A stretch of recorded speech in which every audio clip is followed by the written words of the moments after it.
Pleasure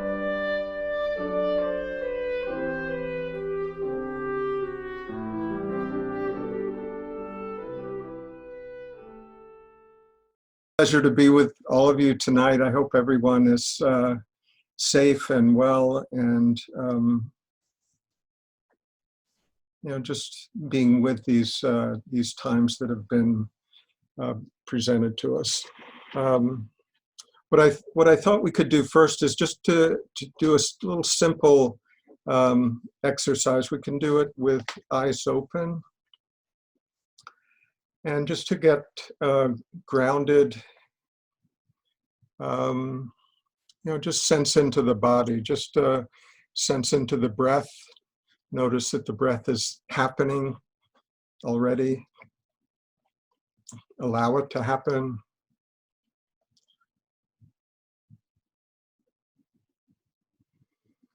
Just sense the movement of the body just with its own wisdom, taking in the breath, letting the breath go without our need to manage it. So just sense into just that simple movement, that innate intelligence of the body to receive nourishment from the air and release it again.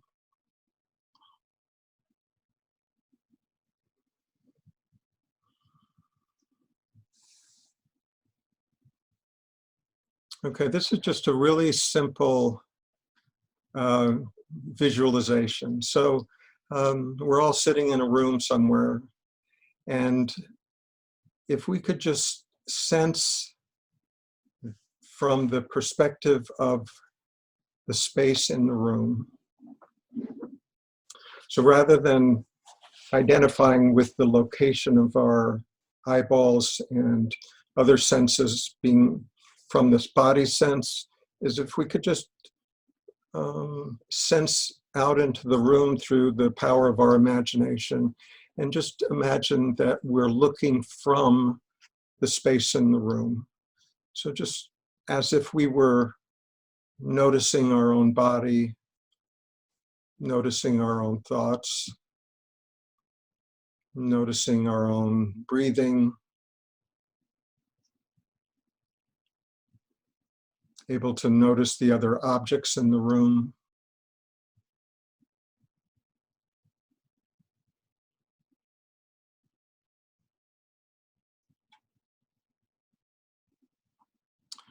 So by space, I mean something even prior to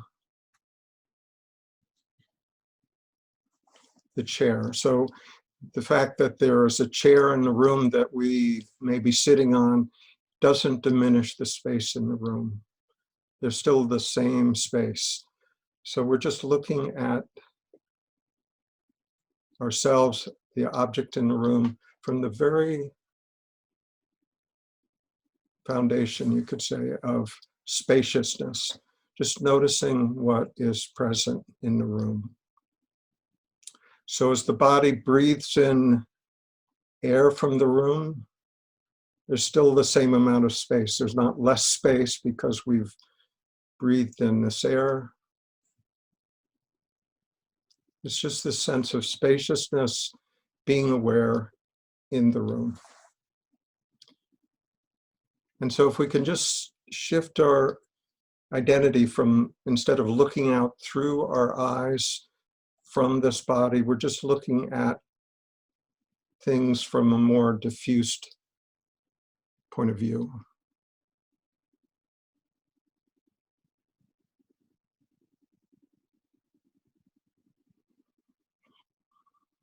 So even as you hear this voice speaking, that too is something that is observable from the same spaciousness, the same openness, same sense of receptivity.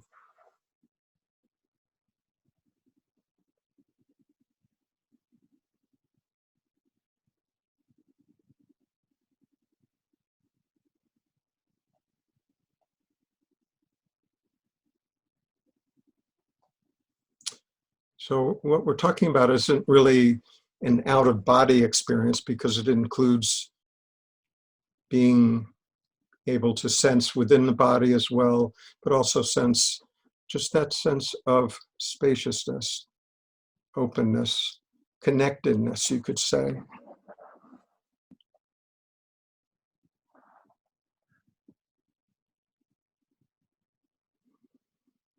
Okay.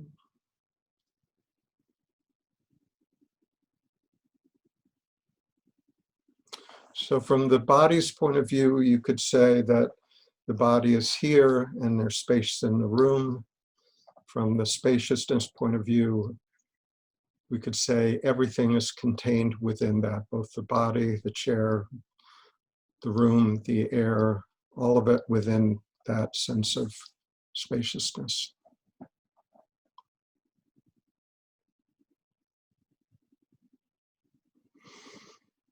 Okay, everybody good with that?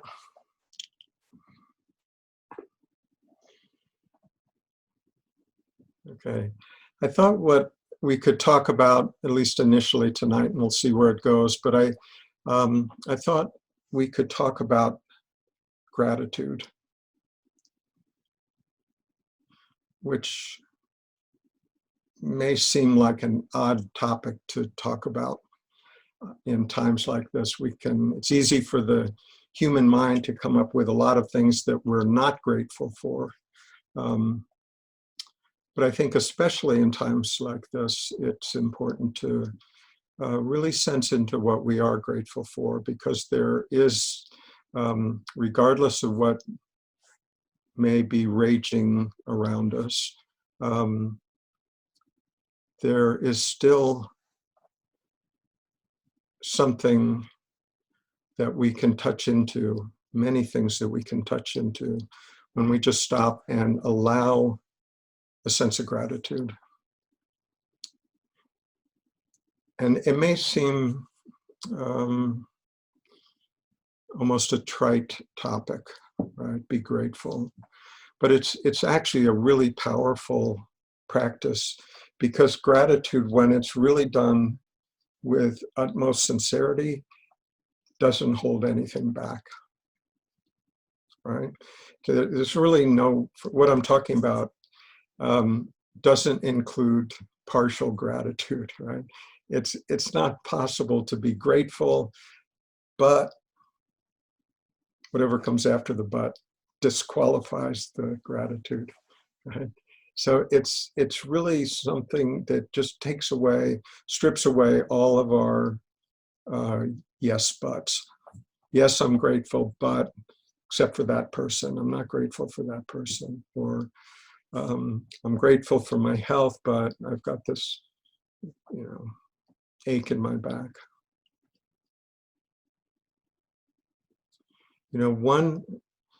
The sense of being grateful is much deeper than that. It's an unqualified, full body, experiential way we're aligned with life. So that gratitude is much more than just a simple statement. It sometimes we need to be pulled into the full depth of that feeling. So sometimes we may not feel particularly grateful, especially in difficult times. It's easy to feel grateful when everything's going our way, right? No problem. But very quickly, there's this movement of, yes, but it could be better, or yes, this is good, but that's not. And so what I'm talking about transcends all of those qualifications, all of those distinctions, to just come to a place where it is just a sense of gratitude. However we want to sense into that in our life.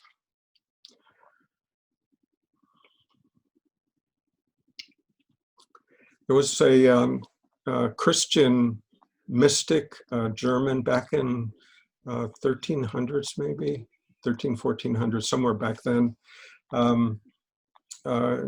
It's called Meister Eckhart.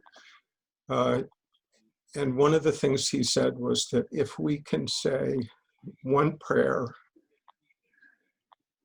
in our lifetime with complete sincerity. And that prayer was just, thank you. That would be sufficient.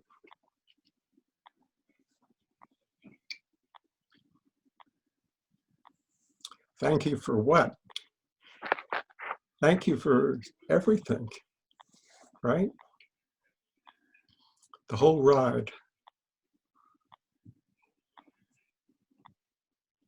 The good times, the difficult times, the mundane times, the boring times, the really challenging times. That full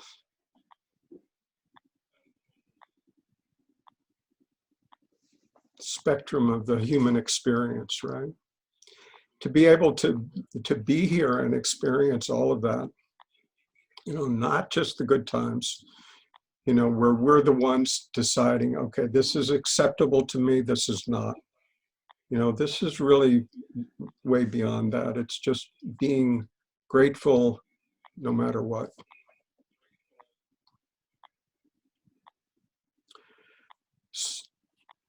So that really just strips away our whole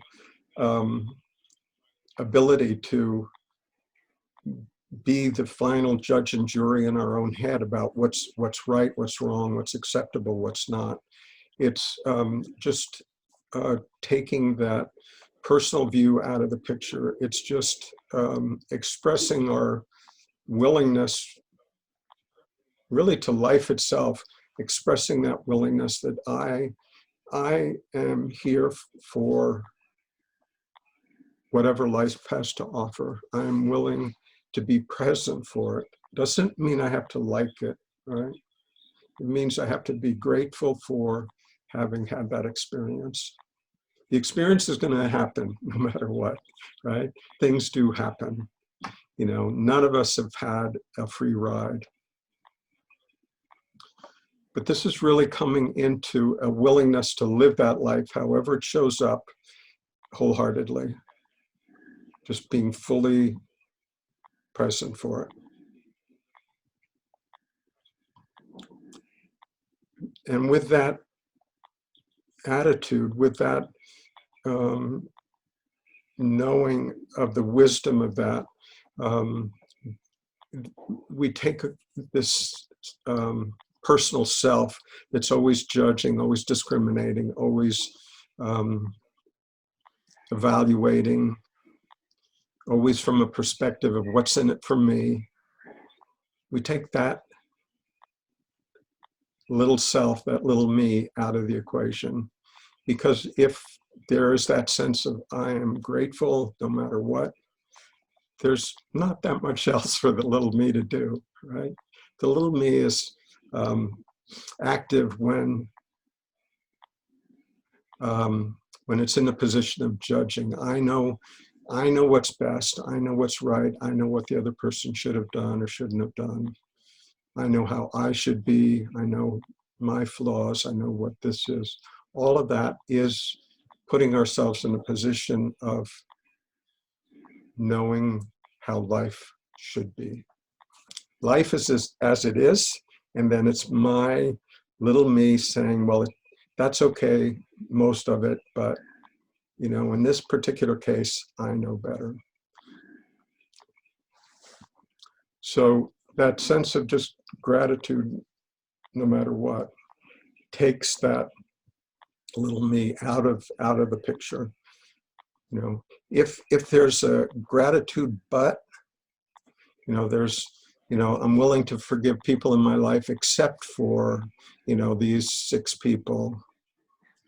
You know, then we're still holding on. We're still holding a position of, I know how things really should be, and I'm withholding my forgiveness. You know, it doesn't take much to keep this little me locked in place. So the sense of just gratitude, no matter what, is something that we can actually practice. We don't have to wait and say, well, I'll just wait and just be my usual judgmental self, and maybe one day I'll be overwhelmed with a sense of gratitude. That's not that helpful. So just really sense into that. Just sense into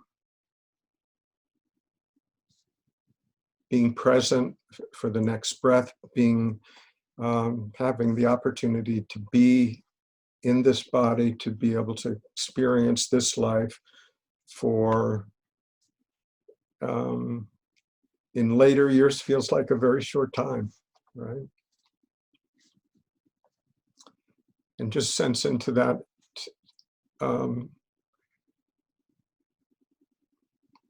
Thank you. Thank you for this consciousness to be aware of this sense of gratitude. Thank you for being aware of the privilege of being alive. Just a deep, deep sense of gratitude.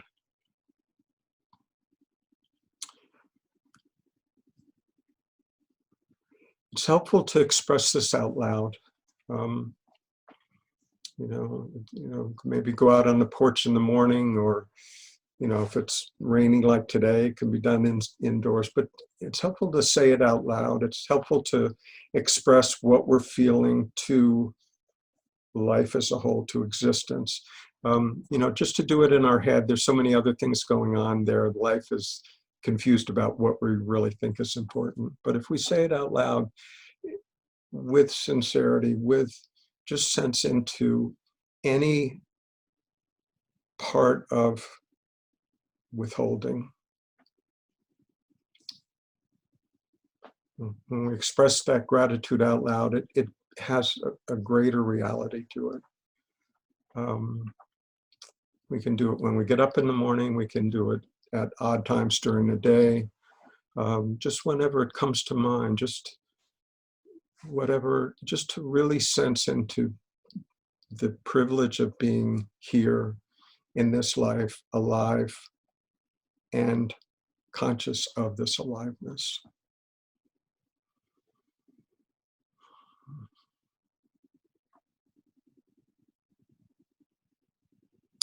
So it's really what can initially sound like, somewhat of a common practice. It's really a powerful movement.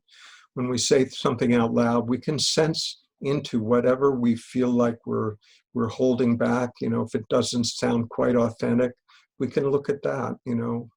What is it that I'm holding back? What payoff is there to me to withhold my love from life? What payoff is it to me to withhold forgiveness? We think, well, we're holding forgiveness because why? Because we're right. I don't want to just give away forgiveness when it's not been earned. Right? As if we're upholding, truth, justice, and the American way. No, all that is holding that pain within ourselves.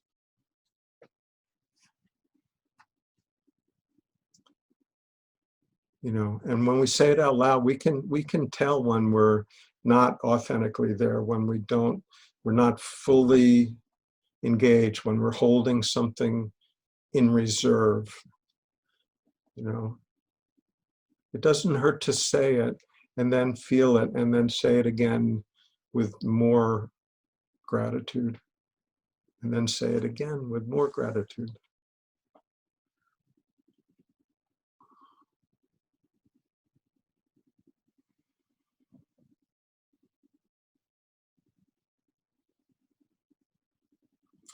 Last week at the end of the session, Sabrina asked a question that we didn't have time to answer there, but she, Adyashanti, who's is my teacher, and without whom I'm not sure I could have found my way home. But he talked about 3 sort of levels of awakening. One being awakening of the head, seeing through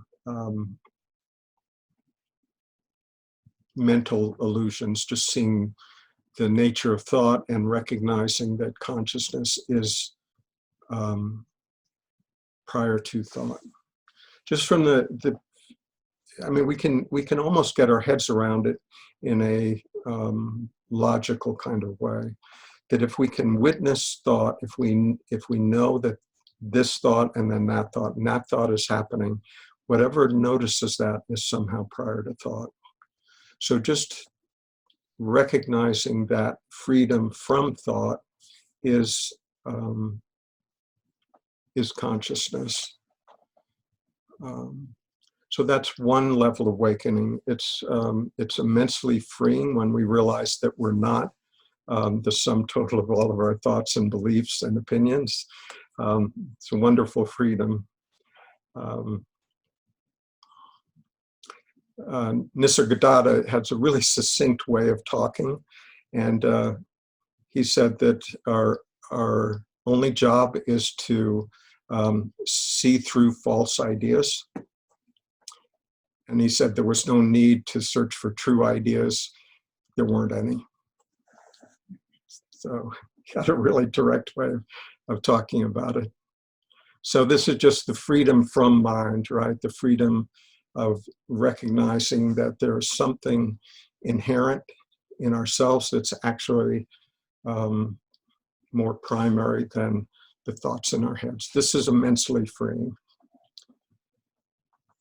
But then Arya also talks about awakening at the heart. All right, this is awakening from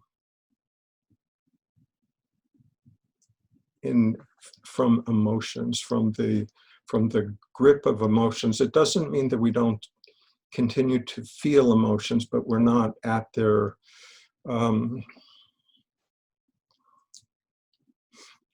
we're not controlled by them. We can still feel them more fully because we're not running away from difficult ones or grasping more pleasant ones. We can just have that full experience of those emotions itself. But there's an opening, a heart opening, that we're available to life, that we love life, we love people, we love the experience, we love that giving.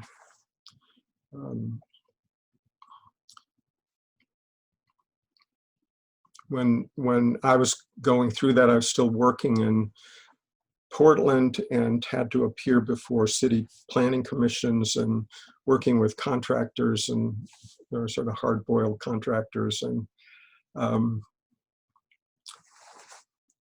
that opening didn't care what else was happening. If there was something, just maybe a word or a glance or something that, you know, sometimes I didn't even know what touched me, but without warning, I would have tears running down my face. Just this opening.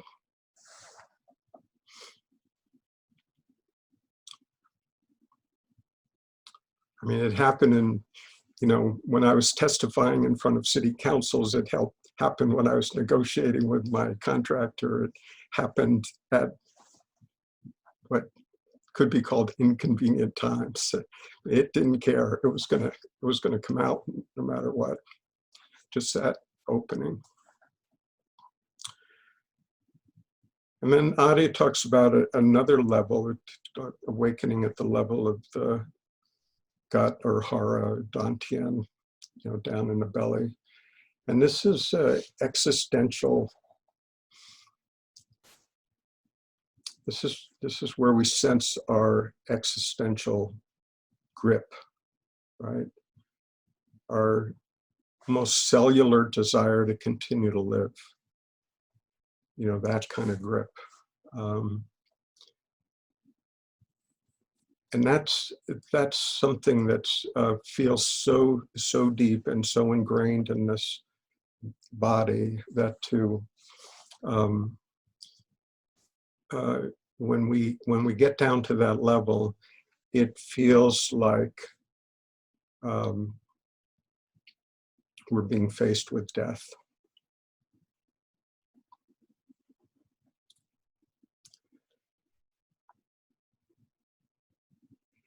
And that's, at that point, that's actually what's being asked for. It's being asked for relinquishing our insistence on anything. It's really letting go into, we don't know what. We don't know. It's just this letting go. And it's not something that we have the power to do. Any trying to let go is ego-based, of course. It's like, well, I'll let go, but I'm expecting some sort of benefit. I'm expecting a payoff. This is beyond that. It's just a letting go without any promise, any apparent payoff. It's just letting go. And that movement is clearly beyond mind. It's clearly beyond any rationality. And that entire movement, head, heart, gut, that entire movement is really to take us beyond this personal self, beyond the sense of I am limited to this body, to this mind. It's to pull us into recognition that what we are is far vaster than that.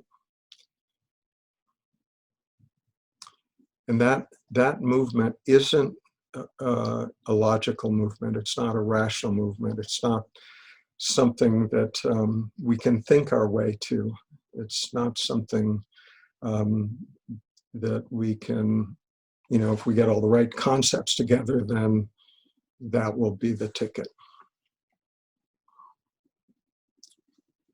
It's really recognizing what we are already. That's the whole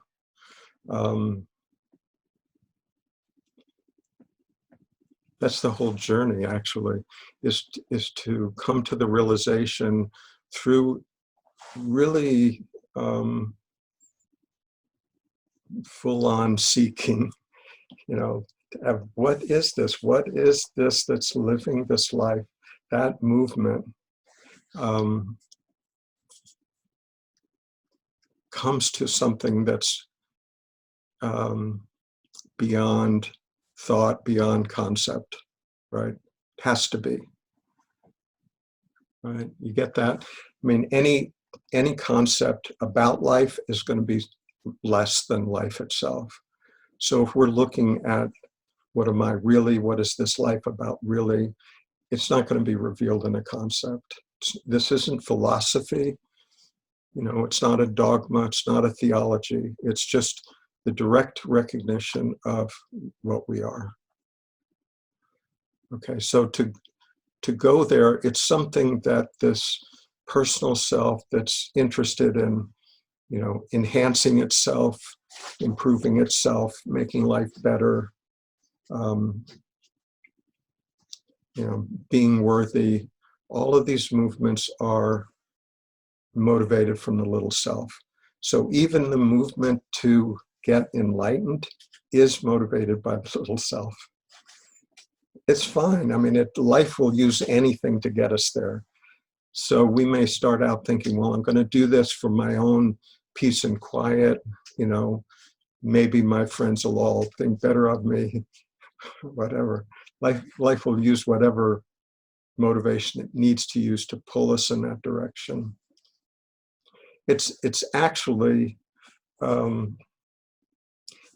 what is seeking. It's actually life seeking itself, life seeking its recognition of itself. So it's there from the very beginning. The whole journey is actually the undoing of a misperception. That's what it is. We have the misperception that I'm a separate body running around in this great big world, and I'm here and the world is out there, and those are two separate things. And we find out that's not true. That's the whole journey.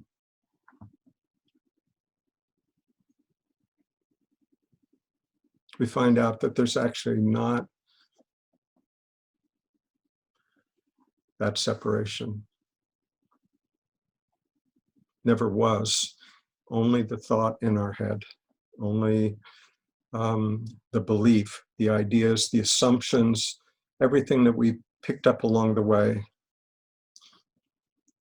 I mean, now we're worried about picking up a virus, but for the last how many decades, we've picked up all kinds of killer ideas and opinions and judgments and everything else.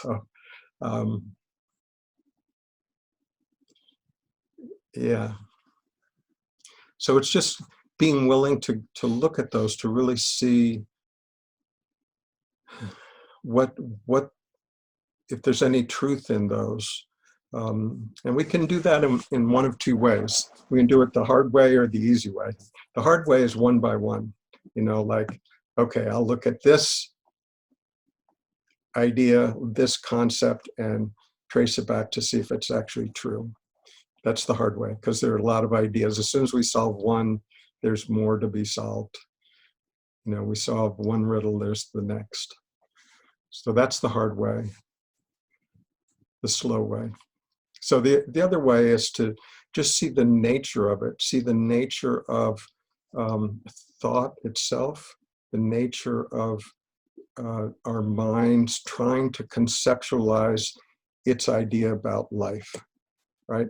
Trying to put life into a nice, tidy package that I can explain to my friends, that I can understand myself, that I can put in a box.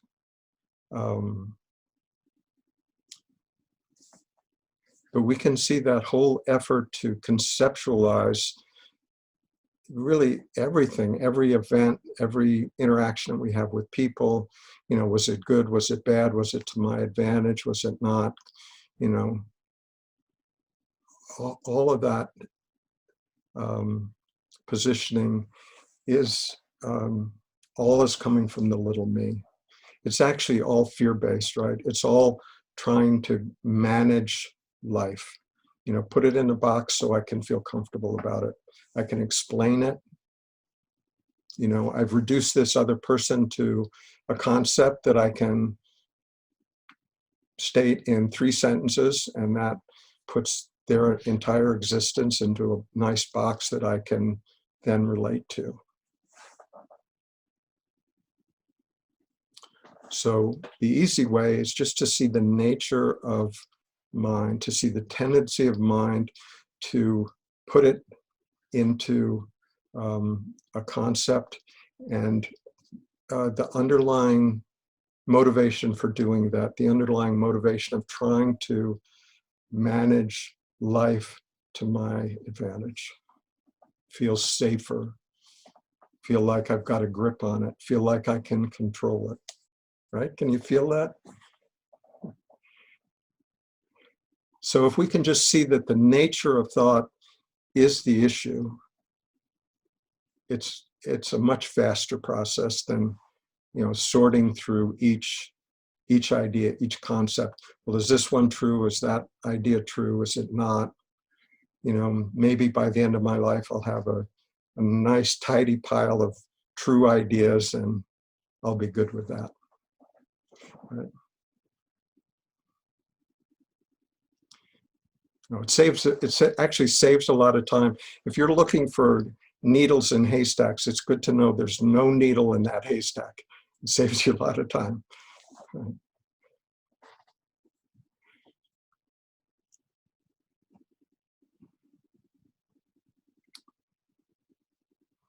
So it's useful when we spend quiet time, and we have lots of opportunity to do that these days.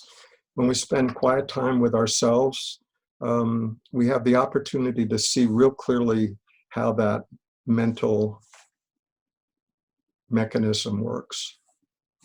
The tendency of the mind to try to grasp onto ideas, try to be the judge of right and wrong, this and that, good and bad. We can just see that tendency and um, watch it. The idea of meditation, quiet time, is not really to try to silence our mind. That's nice when it happens, right? But the whole effort to try to quiet our mind is just the next thought. It's just the next thought that's the spiritual thing to do, to quiet my mind, and there'll be a payoff, right? So we're back to ego again. But it's really an opportunity to see that whole mechanism. To see how it works, see where our own tendencies are, to be willing to explore patterns that continue to arise, to allow ourselves to do that.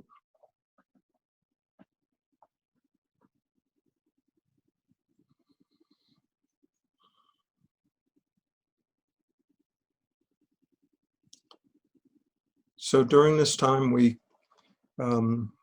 there's clearly a lot of difficult, challenging things happening, things that have changed our lives dramatically in many ways. But we also have an opportunity to use this time constructively rather than being caught in worry, anxiety, to just really be open to this exploration.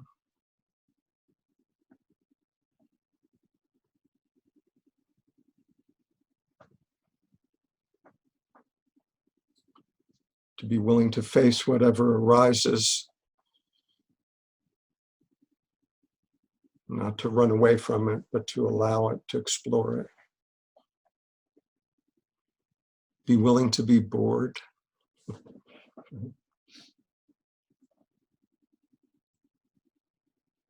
Be willing to be anxious.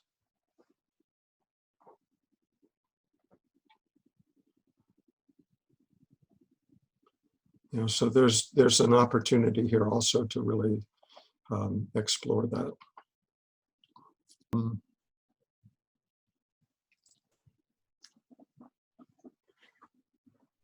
Yeah, it works both ways, I guess, doesn't it?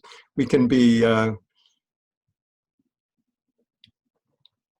maybe when an event happened in the past without the, let's say, maturity that we may have now, maybe we weren't grateful for it when it was happening. But looking back on it, we can sort of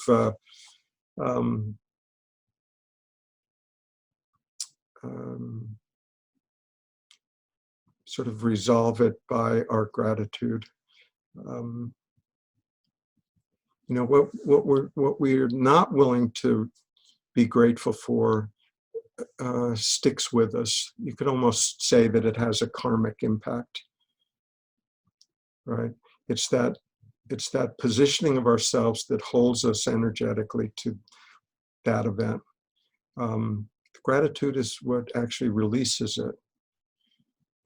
We shouldn't, it's not helpful to do it in order to release it, but just to recognize that, no, that is actually how life is. That circumstance happened, it may have been to my benefit or not, but what we do know is that that's what happened.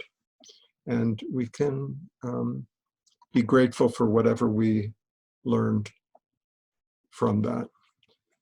But we can also, like we talked about, use it for current practice, when things happen, even pleasant things, be grateful for those also. When challenging things happen, yes, it's challenging, but like, for example, this time that we're facing right now, yes, it's challenging. Yes, it will cause immense suffering.